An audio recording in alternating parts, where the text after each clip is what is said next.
And this is the Adam Messer Show. I'm your host, Adam Messer. And if you're just now tuning in, we have a very special lineup today. My special co-host, he's been on the show before, Terry Drehmel. Hi, Adam. Hey, man, welcome back. Glad to be here. Thank you. And our special guest today is Dave Roper. So, Terry, for the folks that didn't get us last hour, can you just, give like a short little intro about Dave Roper? Dave Roper is an internationally known motorcycle road racer. He's won many races at in the ARMA vintage motorcycle racing community, and he's very well known. He's also the winner of the 1984 Senior Historic TT on a G50 matchless at the Isle of Man. Is that correct, Dave? Got that right? Yes, you got that right. It's the only G50 matchless ever to win a TT race. Outstanding. Awesome. And thank you so much for being with us today, Dave. I really appreciate it. Happy to do it. Yeah. So, you know what, Terry? I love the fact that there's a whole group of people listening. Can you just give them a shout out too? Sure, I'd love to. Dave, thanks for listening. Right. Anyway, we have the Dave Roper Fan Club, the North American chapter. I'm not sure about any of the other chapters, but I do know that the North American chapter is listening. Darlene Drehmel being president. We also have listeners in the upper Midwest for sure. We've got Minneapolis, Minnesota area covered. We have Chippewa Falls, Wisconsin covered. We may have Normal, Illinois covered as well. And then we may have picked up some international listeners as well. You never can tell. And I think Darlene was saying Harriet is listening. Yes. And we also have our local listeners. Yeah, Thank you to everyone in Savannah for shout out to listening in her. today. And of course, the artist Harriet DeLong here in our own historic district in Savannah. Thank you. Yeah, so I just think it's really cool, Dave, that you seem like a really friendly guy, and you have all these different folks that come together and, that are fans. So it's pretty cool. Yeah.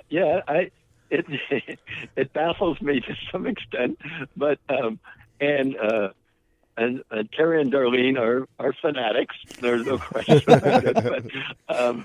But they're great fun, and no, very close to them. Do you want to hear the story how I met Terry and Darlene?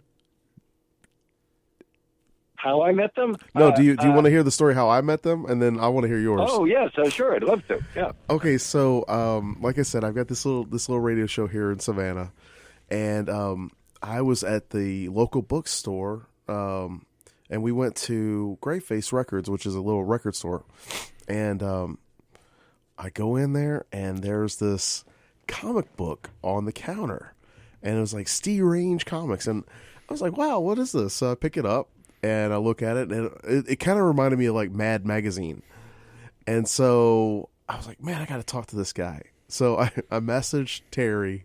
I didn't know it was Terry at the time because I couldn't see his name anywhere on the comic book, but I messaged the website, and I was like, hey, I'd like to interview you talking about this Steve Range Comics. And it was just boom, boom, boom. One thing led to another, and I met him, and I met his lovely wife Darlene, and they were on the show. We were talking about Steve Range Comics, and then I saw the Kathy Racer, the little strip. Kathy Racer, yeah. Yeah, Kathy. I always want to say Kathy. You have to forgive me. I'm like all stuffed up today too because I've got like a head cold. Kathy Racer, but thought that was cool, and what were we doing? Like, we met up for coffee a couple weeks ago. That's what it was. We met up for coffee a couple weeks ago, and they were telling me that you were going to be coming to town. And I was like, well, this is kind of cool. Why don't we see if we can do something on the radio, and, talk to you on the radio. So that's my story on how I met them, and I think they're awesome people. So I totally agree. They've been, like honestly big supporters. Like I had a couple poetry things, and they've come out and supported that, and y'all are always big supporters of. Absolutely. I mean, Adam, you do a lot of great stuff around Savannah here and your radio show and all. I think it's really cool to connect with y'all too, because you're creative and just friendly, and there's a very good creative vibe in Savannah, and we got a lot of great people around here, artists and poets and songwriters and everything else around here. And so, believe it or not, Terry actually has kind of like a little fan following of his Steve Range Comics. I don't believe that. Oh yeah. Well, I'm a fan. well, that's good. One's a ton these days. So. Yeah, there's more than one. But how did you meet the Dremels? I met them through Darlene's son, John.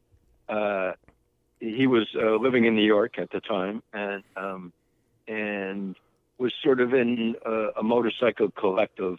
A bunch of guys shared some shop space and worked on their bikes there, and I knew some of them. So I met them through their Darlene's son, John, and Darlene and Terry came to New York once to visit, and so I met them, and yeah, we became fast friends.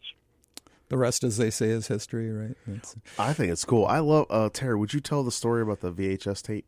Oh yeah, as a matter of fact, it's one of those deals. Dave Roper has been featured in a number of different. We've got a documentary out right now about you, right, Dave? There's a documentary about you. So there was also a couple of Duke videos. Duke Video does a lot of racing type videos, and there's one in particular. It's a lap of the Isle of Man. You had, I don't know the exact details about it, but Classic Racer Experience. You're also featured in Multi-Cylinder Magic, but Classic Racer Experience holds a special spot in our family.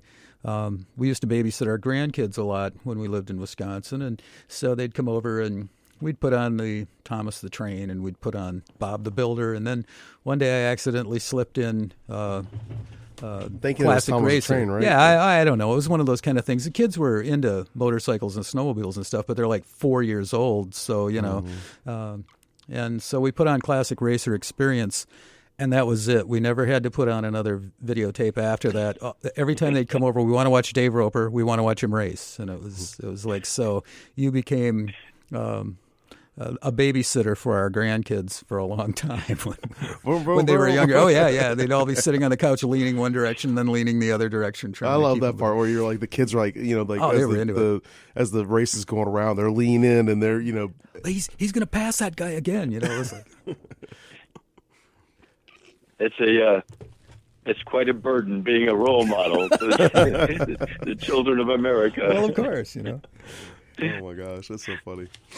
Well, we've been talking about a lot of nuts and bolts here, Dave. Can you go into, not to get all esoteric or anything, but could you go into how you prepare mentally and physically for like racing, like a racing season or a race in particular? I don't do much. Well, it doesn't seem like special preparation to me. I ride on the roads all year round. I'm commuting to Brooklyn regularly on the Long Island Expressway and Brooklyn Queens Expressway, and as I say, I ride a bicycle a lot. And I think any riding you do helps keep you sharp, and so I don't tend to feel rusty in that first race of the year after the long, dark, lonely, cold, cruel winter. And I mean, physically, I stay active. I tend to, I try and integrate some exercise into my life. I try and do most of my shopping by bicycle. I take the stairs rather than the elevator whenever I can, and so forth. And but I don't go to the gym or any special routine like that. I am, to some extent, I'm blessed with a metabolism, and so I eat like crazy, but don't seem to gain weight. And so that's about it. Nothing too special. So you've been at this for quite a while, Dave. I mean, a lot of people dabble in things. Sometimes people will say, well, I'm going to be an author, or I'm going to be a poet, or something like that, or maybe even like a guitar. You pick up a guitar, you run a couple of strings through your fingers, and that's the end of that. But you've been at this for quite a while. Can you give us a little rundown of, the history for you? or of you? Well, I first started racing in Memorial Day weekend, 1972, and I haven't missed a year since. In fact, I'm thinking I probably haven't gone more than maybe 5 months without racing a motorcycle since 1972. That's incredible. Wow. And I feel lucky in that I sort of figured out what I like to do early on, and I still like to do it. And so, I tell everybody that I'm in a rut, a very deep rut, but it's a very comfortable rut, and I enjoy doing it. When I started out, it was strictly an avocation and just something I did on the weekends. I worked for many years in a shipyard in Groton, Connecticut, building the nuclear submarines. I worked as a structural welder for 4 years and then a pipe welder for 4 years. Okay, cool. And so it was just, something I did on the weekends, but I ended up, getting some success and then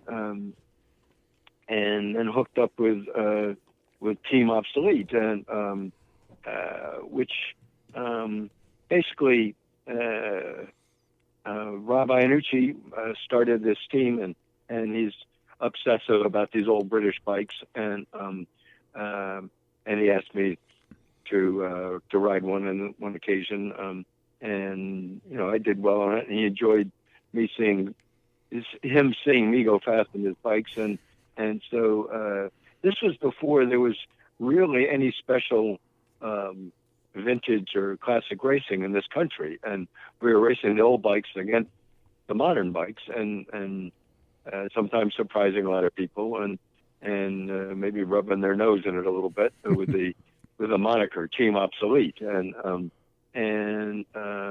so got some notoriety at that, and started traveling, and I've traveled all over the world, and ridden over Europe, and I've ridden Japan and Australia and New Zealand, and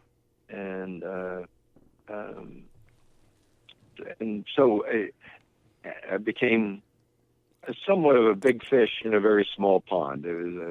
It's sort of an obscure niche, but had a good deal of success in it. Hey, we got to do our station ID. Terry, would you do us the honors? Gladly. WRUU-LP, Savannah, Georgia, 107.5 FM. We are Savannah Soundings, global community with, That's okay. community radio with global soul. There you go. Awesome. I'll get it right. Yeah. Hey, we're just live. That's no big deal. So stuff happens. Like I have literally tripped over my own tongue many times on the radio. I've inserted my foot in my mouth many times. So that's so crazy because I was talking to some friends recently about a faux pas. Like the art of the faux pas. Like, I've stuck my foot in my mouth many times. And back in the day, you used to be able to say, oh, it's just a faux pas, and they're like, oh, okay. Yeah. Today it's like, oh, my gosh. No, let's get that on YouTube. Yeah. So, Dave, you were talking about being in the Team Obsolete. The crazy thing about it is I remember, so I was born in 76. So I remember as a kid, like when the VCRs first came out, tapes and all that were really cool because you could actually watch stuff versus it having to be live or a rerun. You could watch tapes and stuff like that. With the internet today and YouTube, you could pretty much pull up anything, you can watch just about anything. So how is that, with your interaction with the public, how has that changed over the years, with you and the folks that, because you've got this brand new documentary that Daniel, and I'm trying to think of his name, how to say it, Lovering? Okay. Lovering, yes. Yeah. Lovering. How did they talk with you about it and, get you involved in it? And, how has the internet kind of bridged that gap with you and your fandom? Yeah, well, I guess it has expanded it, and in fact, I have a blog. I was on there earlier, which is really cool. And I sort of started it in large part just to keep track of my own history, and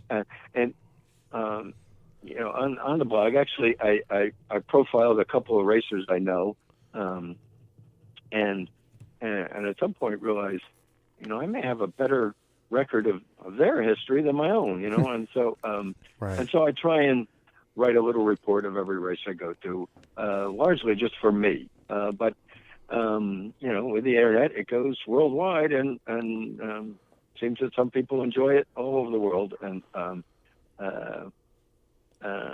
so. Like us talking today, honestly, pre-internet, the chances of this happening would have been like slim to none. Right. So that's one of the things I love about being able to connect with people through the internet. It's like one of the nicer sides of it, I think, because you get a chance to talk to people from all over the world.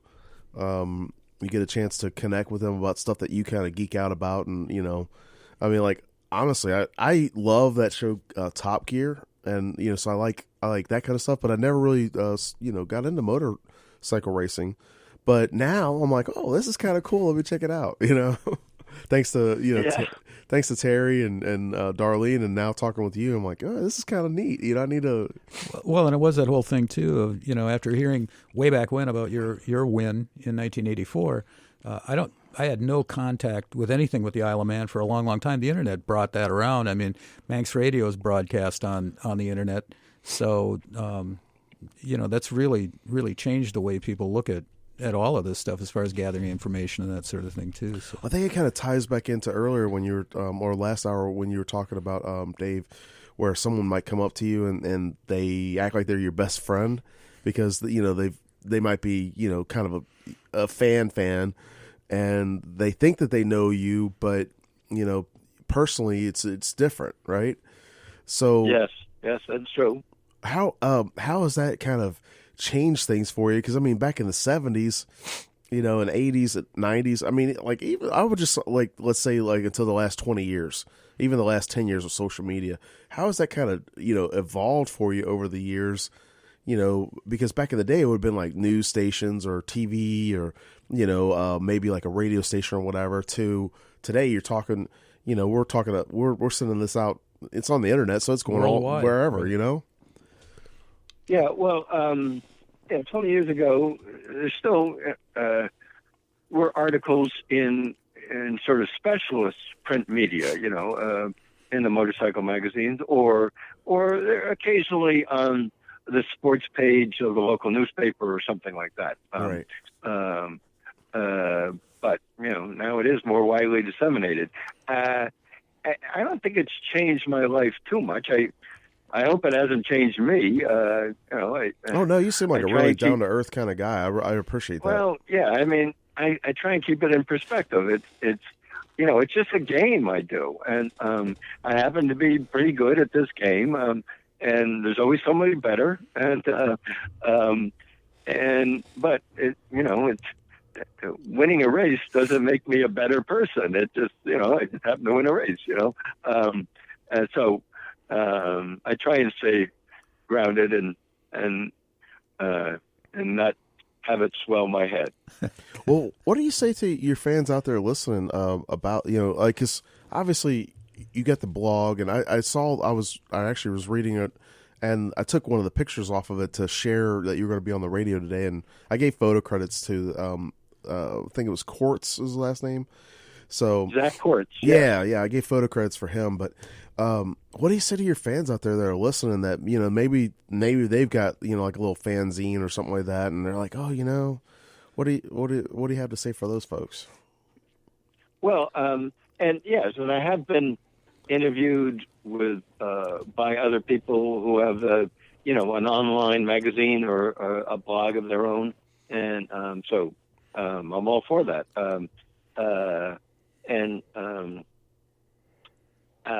But people of my generation often lament how these kids nowadays, it's not like the good old days, Right. And how people live in this digital world, and a lot of people fret about what I do is going to disappear. That the kids nowadays don't want to go out in the real world, and they just want to live digitally. I don't know how true that is, but it's convenient to moan about kids, and it's been done since the beginning of time. That every generation, right, blames the one before. Yeah. Yeah. Well, it's crazy you say that, because my wife and I have 3 kids. The oldest one's 21, my son's 17, and my youngest daughter is 15. And that was one of the things that we always encouraged them to do was, stuff like dance and soccer and, stuff outside of, and this is, I would say the smartphone in the last 10 years has really changed that for people, because, it's like, oh, everything's on the phone, and here we are talking about, motorcycle racing. It's an outside sport. You have to do some mechanics. You have to do, like you said, you track stuff, and, you have to have a head game about it, and, so I think. And there is some real risk to it. And you can get hurt. And so that puts an edge on it. And so. Yeah, it's different than looking at a screen. It's a lot different than playing a character in a video game, riding a motorcycle, than doing it in real life. So, I think it's cool to, get encouraged. I try to encourage kids to read and to get out and, do stuff. I remember as a kid myself growing up, I mean, we were always outside playing. And you came home for like lunch, and then you came home for supper, and during the summer, and it's like if you wanted to drink, you drink out of the spigot. So exactly, really. Yeah, there's and maybe to some extent the whole world has gotten to be overly paranoid and be afraid about anything, and this fear of the unknown and fear of the outside world and so forth. And yeah, as you say, when I was a kid, we just went out and did it, and yeah, sometimes you get hurt, and that's how you learn. And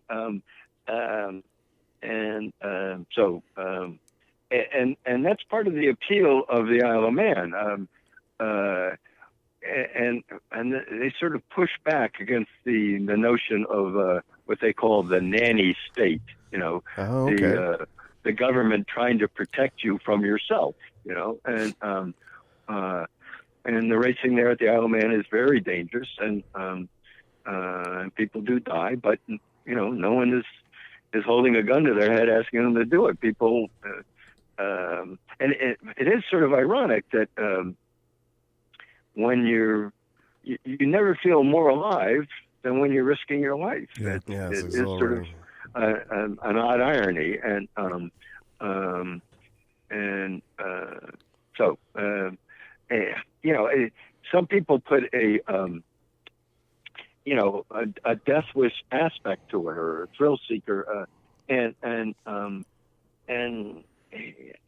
don't think that really follows, but when there is a risk, it does sharpen everything, and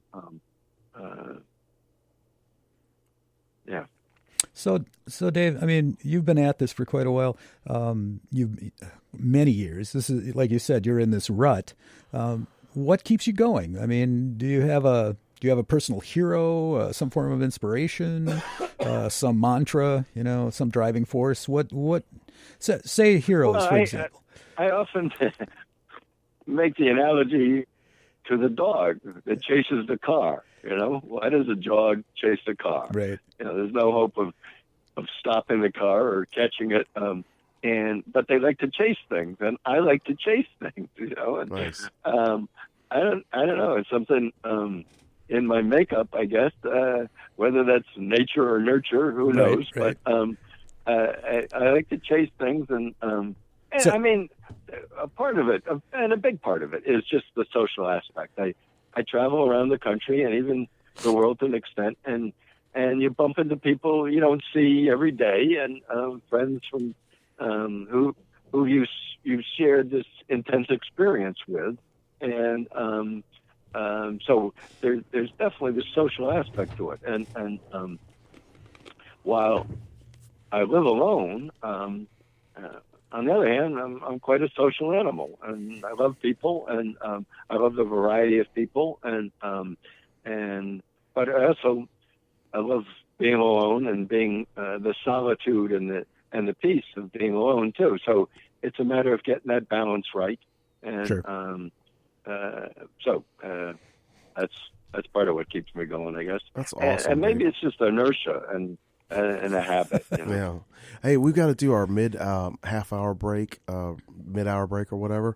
So everybody listening in, you've been listening to Dave Roper, our special guest here on the Adam Messer Show. I'm your host, Adam Messer. My co-host today is Terry Drehmel. Hi, Adam. Terry, you want to give it another whack? I'll try and read this correctly. This station is WRUULP Savannah, Georgia, 107.5 FM. We are Savannah Soundings, global community with... Nope, blew that again. That's all right. Community radio with global There soul. you go. Yeah, soul. Maybe the last one. All right. And Sebastian, would you mind playing us a little tune, and then we're going to do the not the commercials, but the station ID stuff. So this is Sebastian Messer, everybody, and Dave. His band is called Krieger. He's been playing for like the last 4 years. So I was trying to get him to play for me live on the radio for me. That's great.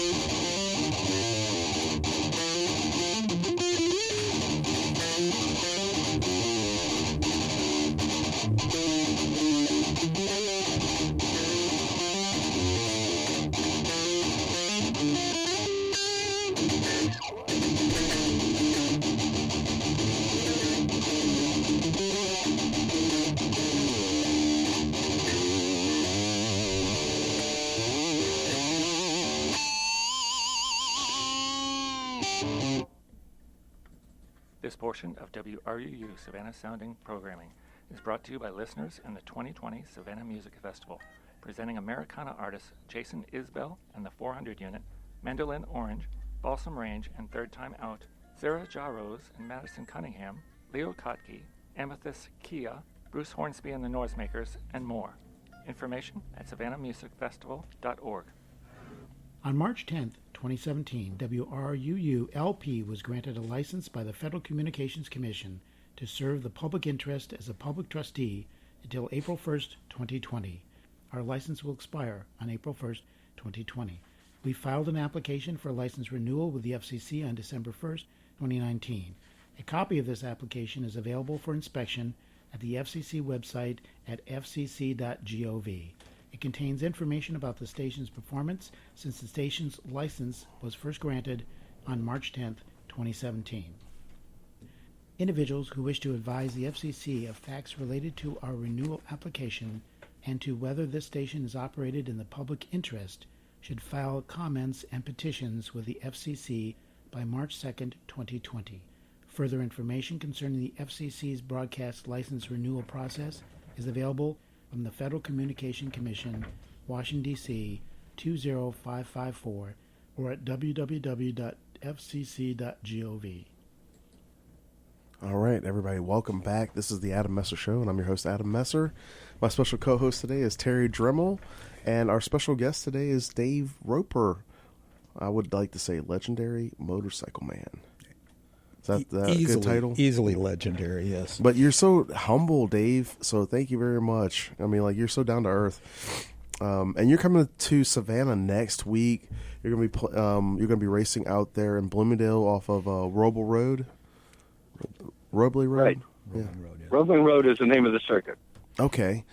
Is there a place where they could check it out online to maybe get tickets or whatever? Or Yeah, they can check it out at the racing organization that's putting on the event is called the American Historic Motorcycle Racing Association, ARMA. So it's www.ahrma.org,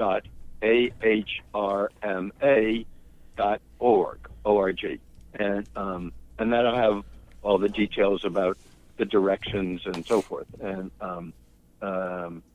you have to pay a fee at the gate, but it's fairly nominal. yeah, and you said you'll be here. And I guess you have to sign a release, but they're more than welcome. So they're gonna, like, I remember you saying something about Thursday, Friday will be practice, and then Saturday and Sunday will be the races. Is that right? Yes, Thursday and Friday is practice, and then there's a short practice each morning on Saturday and Sunday, and racing starts at noon and runs to about 5 o'clock. Okay, I'll just it's ahrma.org if folks want to check out the races here in town. That's pretty cool, man. That's pretty cool. When you go to that site, there's a category called I think it's called Schedule and Results. Right. Okay. And so if you click on the schedule, and then you can find it there. Yeah. Awesome. Yeah, that's pretty neat. How often do you come into Savannah? Like every so often, or how often do you usually race out here? Lately, it's been a couple of times a year, and sort of bookends to the racing season. As I say, Roving Road is often the first race of the season. Although this year we did have this race last weekend in California, and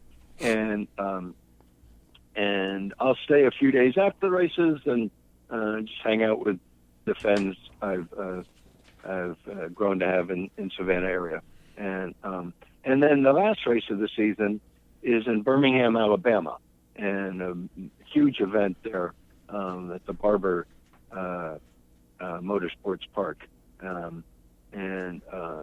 so last several years I've come back to New York via Savannah, which is a little bit out of the way, but it's close enough that and I have close enough friends there to make it well worth the detour. Do you have some favorite venues here in Savannah, Dave? Say again? Do you have any favorite venues, any favorite places you go to around Savannah? Restaurants? Well, there's plenty of things to do in the area, I love the art museums. I go to the Telfer and SCAD art events, and Excellent. excuse me. I've gone several times to the mighty 8th Air Force Museum out there in Pooler. That's cool. My father flew B-17s during World War II, wow. and he was in the 8th Air Force. And in fact, go ahead. They even have a library there, and I did a little research on his bomb group, and even mentioned some of his missions there. Okay, and, so I think that's it. Have you heard of Steve Snyder and his book Shot Down? No, I don't know that. Okay, so his dad flew a B-17, and they were shot down over Belgium, and they were part of the Mighty 8th Air Force, and he's got a book called Shot Down. So he comes out, matter of fact, I think he was just here last weekend for the Super Museum Sunday, but he's a friend of mine, and his father was a B-17 bomber pilot, and they go through, like his book, he goes through like the whole shebang from like when they were, stationed to flying and being shot down to how they survived. But it's a really cool book called Shot Down, and that's really neat that your dad, what was your dad's name? Burns W. Roper. He went by Bud. Okay. And he was there late in the war. He went over in June of '44, and his last mission, I believe, was Christmas Eve of '44. Oh wow. And his first, I believe it was 10 missions, he was co-pilot, and then the last 15 missions, he was the pilot. What did you think about that? The city of Savannah. Is it a B-17 out Yes. there? Yeah, it's a B-17. The fully restored B-17. Did you get a chance to check that out while you're out there? Yes, yeah. No, I think it's an excellent museum, and they do an excellent segment on prisoners of war, which I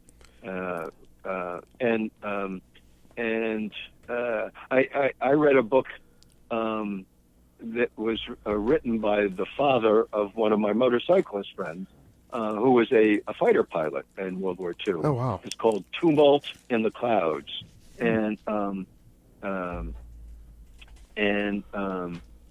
Jamie Goodson.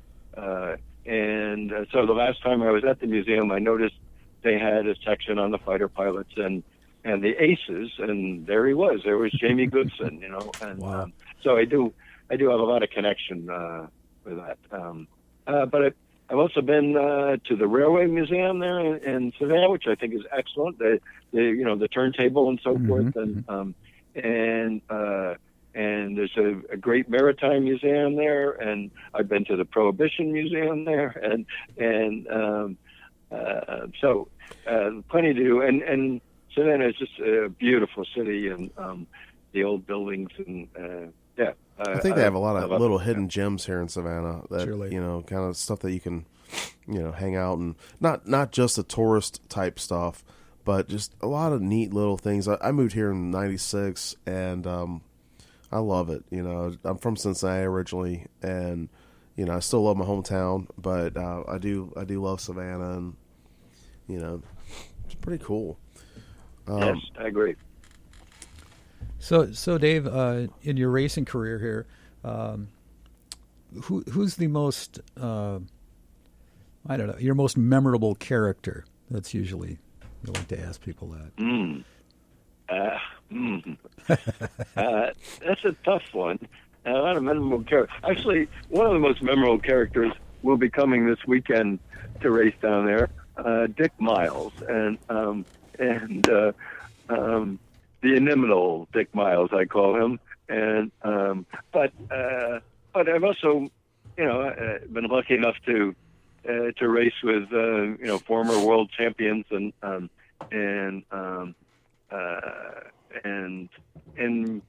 arguably the most successful Canadian racer of all time, Yvan Duhamel from Quebec, and we raced together a good deal. And he's an incredible character. Always quite a jokester and always playing around. But still, in his late 70s, still very fast. And no, it is interesting. Many of the not many, but a few of the top flight professional racers of their day, at the end they retired, but then have been drawn back into the vintage racing, sort of on an amateur level, and just because something they love to do, Right. And one of them is David Aldana, who now lives in Atlanta, Georgia, and he's heavily involved with the dirt track scene. But he was a great road racer also, and a motocrosser too.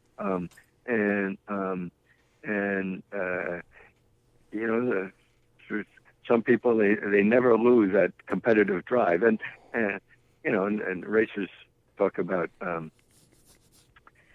it being a disease, and and the disease can go in remission, but you never get rid of the disease.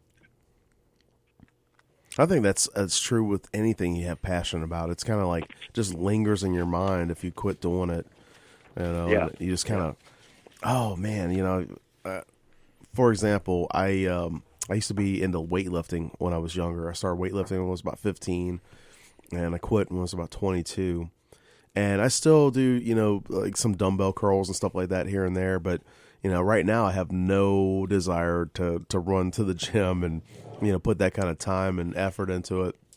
But it's still like every once in a while I'll see like a documentary on, weightlifting, or like I'll see an interview with somebody. I'm like, oh man, so yeah, I can understand how when you have something that you love doing and it bites you and you're like, man, I just can't shake it. It's just with you. Yes, indeed. The disease, yeah. So, Dave, you've taught road racing. How is that different from racing itself? I mean, how do you impart that kind of wisdom, if you will? Well, basically, part of it is just given the protocols of it and safety aspects of it, and but also trying to tell people what's important, and a lot of people who are just getting into it, they think they need the trickiest machine. They, with all the important modifications and Right. and to make it the fastest, best handling bike there. But generally, I try and tell people, what you want is really a relatively stock motorcycle that's reliable, and to learn the craft of the riding, and you'll see what other people are racing, and you'll see what are the important modifications to make, but only after you sort of get the skills of the riding down, right, can you really take full advantage of those modifications. And so that's a big part of it. Actually, Dave, I was talking to my son yesterday about back to basics, and like anything that you do, you have to know the fundamental basic skill sets with that. And that kind of sounds like what you're talking about. It's like, you can have the fanciest bike, but if you don't know how to ride it, it doesn't make as much sense. I mean, exactly. People that have better skills can do better on a lesser, I guess, tweaked out bike. And I'm a big fan of the Dutch graphic artist M.C. Escher. Yeah, I love M.C. Escher. Mm-hmm. Okay, so I read an essay by him, and he talked about how when he started to get into the woodcuts and so forth, he became obsessed with mastering the craft. Mm-hmm. And as he mastered the craft, all these creative ideas came to him. It was like, once you master the craft, then there's less between you and this concept you have in your mind and the reality of making it happen, and I'm sure it's true for a musician. The instrument itself almost disappears, and you're almost going more directly from this concept you have in your mind to the reality of the sound. And so yeah, you can't get obsessed with the tool initially. You got to wait until you master the craft. Last weekend, Terry and I were talking about cartooning, and I was asking him some questions or whatever, and he was telling me that he always writes the story out first before he draws anything. And I like to draw, and I was like, I never thought about doing it that way. I hadn't thought about okay, well, if you write the story out and you have that, then. And you said you like your next one you have completely written out, but you haven't started drawing yet, right? Right. There's a whole process. Obviously, it's learning your craft. Right? Yeah. So I think I think you could translate that into a lot of different skills. Exactly. If you know the fundamentals, if you know, if you master that craft, then the rest of it, and because everything's just a tool, right? I mean, everything is a tool outside of those fundamentals. Right. Correct. Let me do a station ID real quick. I'm sorry, everybody. I'm getting all choked up here. He's emotional. Yeah. You're listening to WRUU LP Savannah, Georgia, 107.5 FM, WRUU.org. We are Savannah Soundings Community Radio with Global Soul. Oh, he's got it. I have to look at this little sheet on the wall every time, Dave, and I've learned I'm dyslexic now. It happens. But we have about 10 minutes or so left, Dave.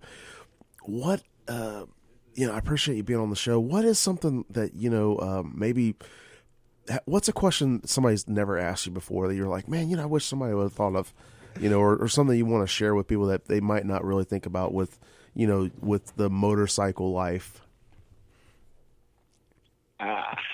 Well,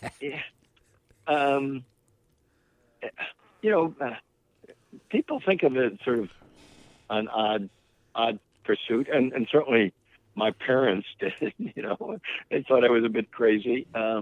But traveling to and from the races, I've learned that there are all these parallel universes out there, and coming home from the race, and you stop at a restaurant on the way, and you might see, Civil War reenactors or Sure. field trial dog people, and there are a million different pursuits you can do, but they're all totally different, but in a way they're all the same, and people getting together from distant places and going to a location and competing and then going home, and so there's very much that social aspect to it that is common to all sorts of pursuits.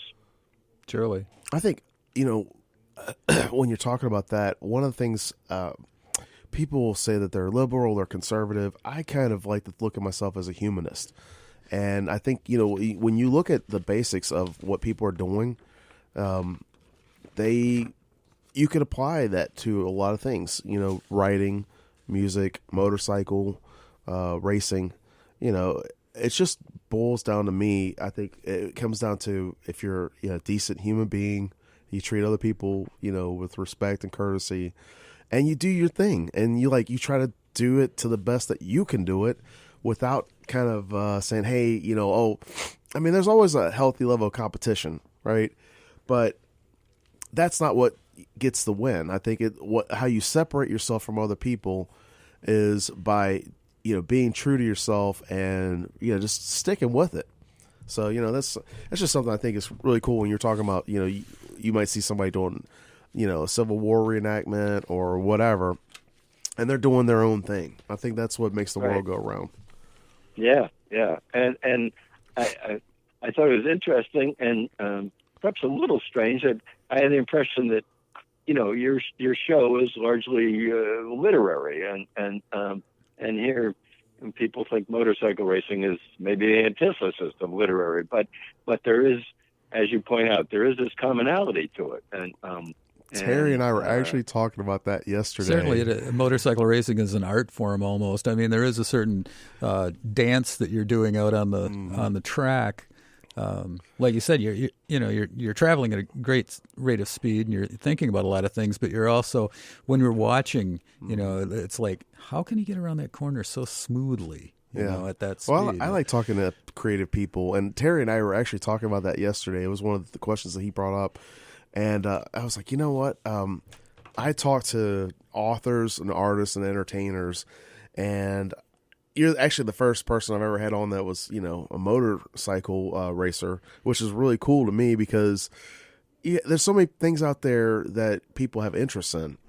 And it is one of those things where it's kind of like you tie things in, but they don't necessarily have to have a tie-in. I mean, we don't have to say, well, Dave Roper, this legendary motorcycle man has got this, this show out now and a lot of different things or whatever. We don't have to necessarily have a tie-in to saying that. We can just be like, hey, I like this guy, and Terry and Darlene like him, and let's just have a conversation and have fun.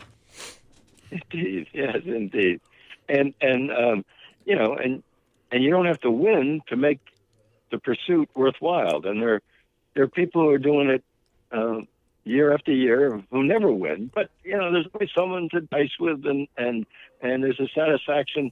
A lot of it is sort of competing against yourself and trying to press Indeed. the envelope, whatever level of you're at. And that's true even in writing or in artwork, anything like that. I mean, if a person's going to pursue something because they enjoy it, they should do it for the pure enjoyment. And it sounds like that's what you've made your life's work doing, is enjoying racing motorcycles. Yeah. Well, thank you so much, Dave, for being on the show with us. Really? It's been a great pleasure. I really enjoy it. And Terry, thank you so much for hosting the show with me. And Adam, thank you for having me on and bringing Dave to the air on Savannah. And Dave, we want to wish you a great season this year. Know you've got a lot of races ahead of you and things like that. We'll be looking forward to watching you race in Savannah. And also, we wish great success to Daniel Lovering and his documentary about your life, Motorcycle Man. And just hope we'll be seeing you soon, Dave. Yes, looking forward to it. Excellent. All right, everybody, thank you so much for tuning in today. You've been listening to The Adam Messer Show, and I'm your host, Adam Messer. Our special co-host today has been Terry Drehmel, and our special guest is Dave Roper, who is a legendary motorcycle racer. He's going to be coming into town next week, and you can check out information about that race at ahrma.org. So check it out, and you can come out and meet Dave next week. So very good. Thanks very much, Adam. Thank you. All right, everybody, stay tuned. At 5 o'clock are the Savannah at Night guys.